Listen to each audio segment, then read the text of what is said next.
আমাদের দেশের একটি ঐতিহ্যবাহী খাবার হচ্ছে দেশি মোরগের ঝোল। এখনও ঘরে ঘরে স্পেশাল কোনো অকেশন মানেই হচ্ছে তাতে অবশ্যই থাকতে হবে মোরগের ঝোল অথবা রোস্ট, আর সাথে গরুর মাংস। এই দুইটি আইটেম ছাড়া যেন কোনো অনুষ্ঠান জমেই না।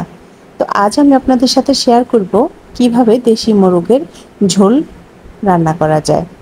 তো চলুন শুরু করি।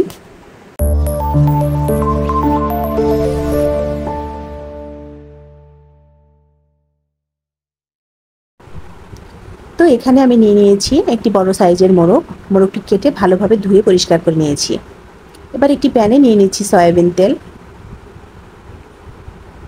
তেলে দিয়ে দিচ্ছি 3টি তেজপাতা, 4টি দারুচিনি, গোলমরিচ 4-5টি এবং দিয়ে দিচ্ছি 5টি এলাচ। এলাচগুলো কিন্তু আমি মুখটি একটু ফাটিয়ে নিয়েছি, তাতে স্মেলটা খুব ভালো আসবে। দিয়ে দিচ্ছি পেঁয়াজ কুচি 1 কাপ পরিমাণ। এবার তেলে ভালোভাবে পেঁয়াজটি ভেজে নিতে হবে।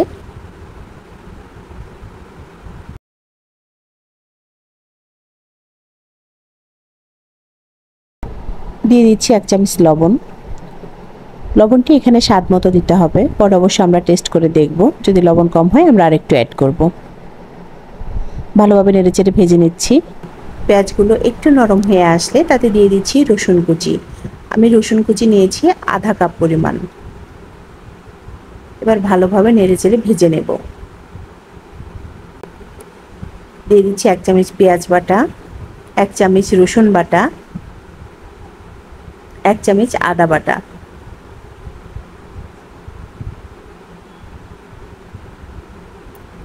দিয়ে দিলাম 1.5 চামচ জিরা বাটা। দিচ্ছি গরম মশলা।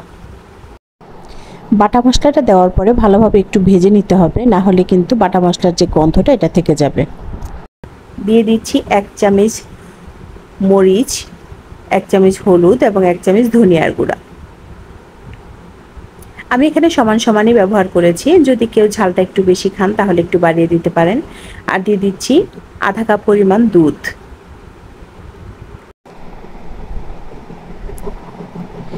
এবার নেড়েচেড়ে মশলাগুলো ভালোভাবে মিশিয়ে নেব এবং কষিয়ে নেব উপরে তেল ভেসে ওঠা পর্যন্ত। দিয়ে দিচ্ছি সামান্য একটু চিনি। মোরগের মাংস আসলে একটু শক্ত হয়, এটা ব্রয়লার মুরগির মতো এতটা নরম না। তো এখানে চিনিটা ইউজ করার কারণ হচ্ছে তাহলে মাংসটি তাড়াতাড়ি সিদ্ধ হয়ে যাবে। দেখুন উপরে তেল ভেসে উঠেছে, তাই আমরা একে একে দিয়ে দিচ্ছি মাংসগুলো।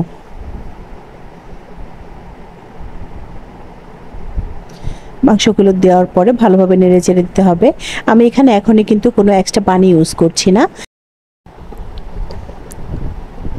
এভাবেই ঢাকনা দিয়ে ঢেকে কতক্ষণ কষিয়ে নেব। দেখুন মুরগি থেকে এমনিতেই কিন্তু পানি ছেড়ে দিয়েছে। আমি কিন্তু কোনো পানি এখানে এখন পর্যন্ত ইউজ করিনি, শুধু মাঝে কয়েকবার নেড়েচেড়ে দিয়েছিলাম। আরও কিছুক্ষণ কষিয়ে নেব। একটি রান্নাতে কষিয়ে নেওয়ার মধ্যেই কিন্তু আপনার তরকারির স্বাদটা নির্ভর করে, কারণ আপনি যত ভালোভাবে কষাবেন তত কিন্তু ভালোভাবে ভিতরে মশলা ঢুকবে এবং জিনিসটি খেতে আরও বেশি টেস্টি হবে।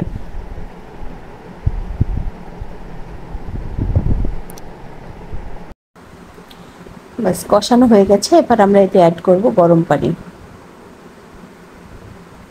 এটা অবশ্যই কিন্তু গরম পানি ইউজ করতে হবে। গরুর মাংস বলেন, মোরগের মাংস বলেন, এগুলোতে গরম পানি ছাড়া যদি আপনি রান্না করেন মাংসটি কিন্তু ভালোভাবে সেদ্ধ হবে না। এছাড়া প্রত্যেকটি তরকারিতেই আপনারা গরম পানি দিয়ে রান্না করে দেখবেন। ঠান্ডা পানির তরকারি আর গরম পানির তরকারি দুটির স্বাদ কিন্তু অবশ্যই ভিন্ন হবে। আমরা এই পর্যায়ে ঢেকে দেব। তরকারিতে যখন বলক চলে আসবে তখন তাতে দিয়ে দিচ্ছি টমেটো কুচি। এক্ষেত্রে আপনারা টমেটো কুচির পরিবর্তে টমেটো সসও ব্যবহার করতে পারেন, তবে আমি টমেটো কুচিটাকেই প্রেফার করি। দিয়ে দিচ্ছি 3-4টে কাঁচামরিচ। বারবার তরকারিটি একটু ভালোভাবে নেড়ে ছেড়ে আবার ঢাকনা দিয়ে ঢেকে রান্না করতে হবে, না হলে কিন্তু মাংসটি ভালোভাবে সেদ্ধ হবে না। তো দেখুন তরকারি হয়ে এসেছে। এই হচ্ছে আমার মোরগের ঝোলের ফাইনাল লুক। আমি কিন্তু খুব বেশি ঝোল রাখিনি, আবার একেবারে কষিয়েও ফেলিনি। তো যারা মাত্র নতুন নতুন রান্না শিখছেন তারা আমার দেওয়া টিপসগুলো ফলো করে রান্না করবেন, আশা করি অবশ্যই ভালো লাগবে খেতে। ধন্যবাদ সবাইকে।